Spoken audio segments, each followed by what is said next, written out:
Պարոն Մակինյան, անդրադառնալով այսօրվա դատական նիստին եւ մասնավորապես ձեր հարցադրումներին, մեթոդաբանություն եք փորձում ճշտել դատախազությունից, թե ինչու են օրինակ ծախսերը ավելացել, այս մասով կխնդրեմ ավելի բաց ներկայացնեք։ Ինչեր մասնավորապես ձեզ հետաքրքիր։ Ռուբեն Հայրապետյանի Հասեք, դատախազությունը հետևել մեթոդաբանությունն է ընտրել, մեթոդաբանությունը շակերտների մեջ, մեթոդաբանության հիմքում դրված են անձանց անուն ազգանունները։ Բոլորս լավ գիտենք, որ Ռուբեն Հայրապետյանի անուն ազգանունը դրված է շատ, այսպես ասած, բոլդ տառերով նշված դատախազությունում եւ դատախազությունը արդեն տեսակ ներկայացուցիչը ժամանալի մի հայտարարություն արեց։ Ասաց մենք ծանոթացել ենք պարոն Հայրապետյանի հայտարարություններին, հրապարակային արված եւ ըստ այդմ հայցադիմում փոփոխություններ են կարել։ Ես դրա համար ճշգրտող հարց տվեցի, արդյոք դուք բոլոր հայտարարություններին եք ծանոթացել։ Եվ հարցազրույցները բոլորը ծանոթացել եք եւ արդյոք այդ հարցազրույցներում արկա բոլոր տեղեկություններն են ձեր համար հիմք։ Տեսեք, կոնկրետ ոչ մի պատասխան չտրվեց, որովհետև դատախազության ներկայացուցիչը արել այն, ինչ որ իրեն հանձնարարված է։ Կգան օրը եւ բոլորը գիտեն, որ մենք ինչ ասում ենք դրա այդ բոլոր քաստերի հետևից գնում ենք եւ բոլորը կպատմեն թե ինչ իրադարձություններից հետո են փոխել այս հայցադիմումները, ինչ ցուցումներ են տրվել եւ այլն եւ այլն եւ այլն։ Մենք ներկայացրել ենք փաստական տվյալներ, փաստեր, կապույտ կնիկով կնքված բանկային փաստաթղթեր, որով հիմնավորվել է քրեական գործահարուցվել, որ Հայ-Էկոնոմ բանկը սույն գործով տվել է տեղեկություններ, որոնք իրականությանը չեն համապատասխանում։ Ես ուղիղ հարցադրում արեցի դատախազության ներկայացուցիչին, հարգելիս, այս բանկային տվյալները կան, արդյոք ձեր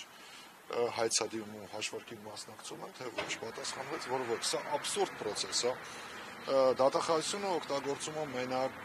այս պրոցեսում իր դատախազություն լինելու հանգամանքը։ Մնացածը ձևականություններ են, ձևականություններ, որոնք օգտագործում են պարոն Հայրապետյանի գույքային դրությունը պատացնելու, բոլորս լավ գիտենք, նոր պրոցեսներ են սկսել, ինչ-որ որոշել են, չգիտեմ, հայտարարություններ են անում կառավարության նիստերի մակարդակով, մարդիկ, ովքեր սեփական, չգիտեմ, մի հատ տնակ չեն կառուցել կյանքում, հայտարարություններ են անում, որ իրենցով լինի հողին կհավասարեցնեն, այդ մարդիկ շատ ուղիղ իրենց նպատակների մասին խոսում են, մենք էլ այդ տեսագրությունները, ձայնագրությունները պահպանում ենք,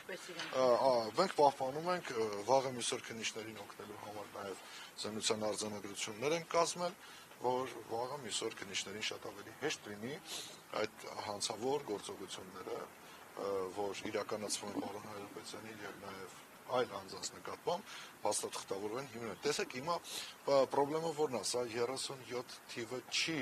որ հնարավոր լինի պատմությունը խեղաթյուրել, արխիվները պահել, իմ խոսքն էլ է ձայնագրվում, հենց հիմա դուք ձայնագրում եք, այսինքն Google-ը օգնում է, որ բոլորի հանցագործությունները փաստագրվեն, մնան եւ վստահաբար ասում եմ, որ որևէ մի այսօրվա պաշտոնատար անձ իր պաշտոնից ելնելով, որ քողարկվում է եւ պաշտպանվում է, պատասխանատվությունից չի խուսափելու։ Հանցագործությունը նաեւ այն, որ օրինակ դատախազի շուրթերով կարող է վերամեկնաբանվել ՍԴ-ի որոշումը։ Օրինակ Ռուբեն Հայրապետյանի դեպքում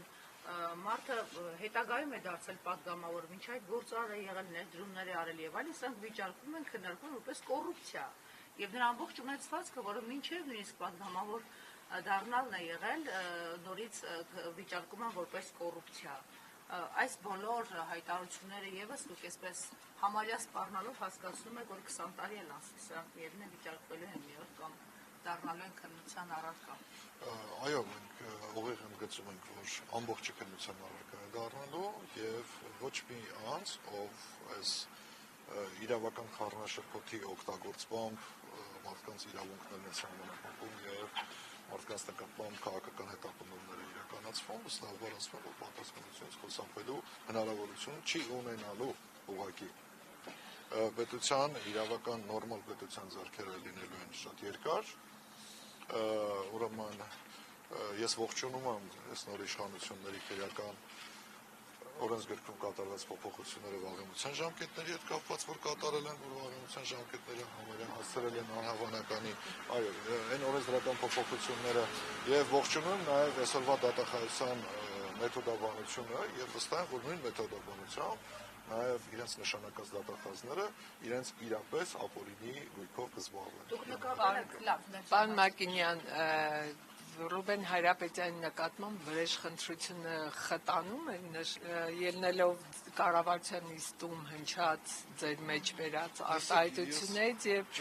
հայցի հիմքի փոփոխությունից, որը նաեւ ավելի Ռուբեն Հայրապետյանին եւ ձեր մեջբերումը, փորձելով մեկնաբանել վրեժխնդրություն, ես համոզված եմ, որ այն մարդուկները շատ փոքր են, որ վրեժխնդիր լինեն Ռուբեն Հայրապետյանի նկատմամբ, այսինքն տարբեր կալիբրերի մասին ենք խոսում, կարող են միայն քաշքշել եւ մանր-մունր անհարմարություններ ստեղծել Ռուբեն Հայրապետյանի համար։ Վրեժխնդիր լինելու համար մարդիկ պետք է գոնե կալիբրերով մի քիչ մոտիկ լինեն իրար, որովհետեւ դեպքում տենց Դուք տեսել եք երևի իշխանական լրատվամիջոցներով բարբերաբար տարածվում է տեղեկությունները Ռուբեն Հայրապետյանի գույքի վերաբերյալ, որ քանդման ենթակա եւ այլն խոսքը Սևանի ափի հարսնակարի հյուրանոցային համալիրի մասին է։ Ի վերջո, ընդ որում ժամկետներ են մոտավոր նշվում, ի վերջո քանդման ենթակա է գույքը, թե գույքի մասով դեռ չկա վերջնական որոշում։ Ես տեղյակ եմ լրատվական միջոցներից ինչ-որ հայցեր են հարուցվել դատարաններում, բայց փաստացի չեմ տեսել այդ հայցերը, չեմ կարող այդ մասին ասել։ Ես կարող եմ նաև դա բնութագրել որպես քաղաքական ակցիա։ Մի քանի ամսից բոլորս էլ գիտենք ընտրություններ են, մարդիկ կան, որ դեռ պետք է այդ մարդկանց խաբեն իրենց ընտրողներին, այսպես ասած,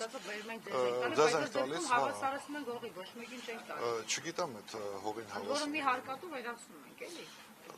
Բոլորս էլ լավ գիտենք փոքր հանրապետությունում, թե հարսնակարը զբոսաշրջության առումով ինչ դեր ունի ընդհանրապես Սևանի տարածաշրջանում, նմանը չունի, եւ եթե մարդիկ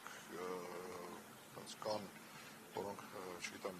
նորմալ տրամաբանություն ունեն եւ չեն գործում պետական կառավարության չեմ հասկանում, թե նորմալ մոտքով ոնց կարող է անցնել այդ շինությունը եւ այդ ամբողջ համալիրը հողին հավասարացնել։ Օրինակ Մակենյան, սրա հետ կապված այս համատեքստում միջազգային վարկանիշի տեսանկյունից պետության եւ նաեւ ներդրումներից են հաճախ խոսում, այս պայմանները գրավիչ են ներդրումների համար, ներդրողների համար, երբ որ իրավական առումով փաստացի ներդրողները չեն պաշտպանվում, գործարարները չեն պաշտպանվում, ստացվում է այդպես։ Ձեր հարցում արդեն պատասխանը արկա է այնքանով, որքանով որևէ նորմալ բանական մարդ այս իրավիճակը տեսնելով չի գա եւ Հայաստանի Հանրապետությունում ներդրում չի անի։ Բոլորս էլ լավ գիտենք, որ խոշոր ներդրողները ուսումնասիրում են երկիրը, ուսումնասիրում են իրավակարգը, ուսումնասիրում են հնարավոր ռիսկերը եւ ներդրումներ են կատարում։ Այս պայմաններում դա ես իհարկե բացառում եմ։ Աննա Վարդապետյանի օբյեկտիվության մասին, սրա մասին թերևս խոսվել է նաեւ մամուլում, ամեն դեպքում հիշում ենք պատմությունը խմբագրումների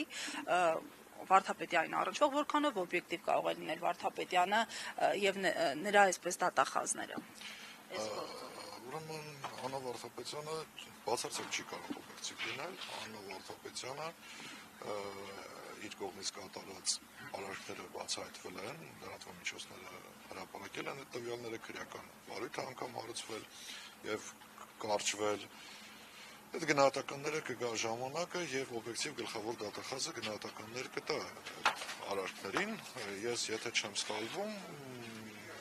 հարցազրույցներից մեկում ինքը այդ մասին մեկնաբանություն կատարել է, որ մեթոդական օգնություն է ցույց տվել, թե իր կարծիքով էլի, իր կարծիքով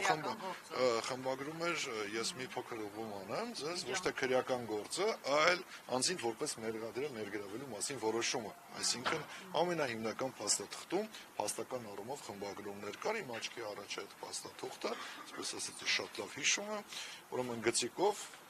Strategy գիտեք ծրագիր կա Word-ում, գծիկով Աննա Վարդապետյան հանած բառակապակցությունները, մցրած բառակապակցություն, փաստական առումով խմբագրումներ։ Դրանց գնահատականները տրվելու են ու դրանք հեռու չեն։ Անձնական սևեռում կա նաև Աննա Վարդապետյանի կողմից, թե ի վերջո, ինչպես դուք եք ասում, կան մարդիկ, որոնց հեղինակության վրա այսպես ինտենսիվ աշխատել է դատախազական եւ իրավաբանների միջոցով կարող են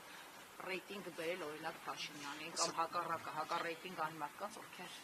Մենք սևորված չէինք Աննա Վարդապետյանի վրա, բայց չգիտենք, թե Աննա Վարդապետյանը ինչի էր սևորված Ռուբեն Հայրապետյանի եւ նրա ընտանիքին վերաբերող քրեական գործերով։ Կարծում ենք, որ անձնական սևեռումը Տիկին Վարդապետյանի պայմանավորված է եղել իր զբաղեցրած պաշտոնով, իր ղեկավարին ծառայություններ մատուցելու մղումով։ Հաստատելուց հետո ինձ գլխավոր Այո, հա, մենք մինչև այդ հանգամանքը բացահայտվելը բացարձակ սևեռված չենք եղել։ Հիմա սևեռված չենք, բայց ուշադիր, այո, նայում ենք, փաստագրում ենք եւ ամրագրում ենք այն բոլոր հանցանքները, որոնք տեղի ունենում։ Այս պահին, տեսեք, հանցագործության վերաբերյալ հաղորդումներ չենք ներկայացնում, որովհետև հավես չունենք այդ իրավական շրջապատույթի մեջ մտնելու, ուղղակի ամրագրում ենք, փաստաթղթավորում ենք, պահում ենք, որ այո, երբ որ օբյեկտիվ գլխավոր դատախազ կլինի, իրան մի փաթեթով կուղարկենք։ Ձեզ երկարակեցություն մերսի։ Շնորհակալ Բայց մի հարց է, իհարկե, հարցնակ հարցն ասով, դուք իհարկե դիմք եք իր հասարակների, օրինակ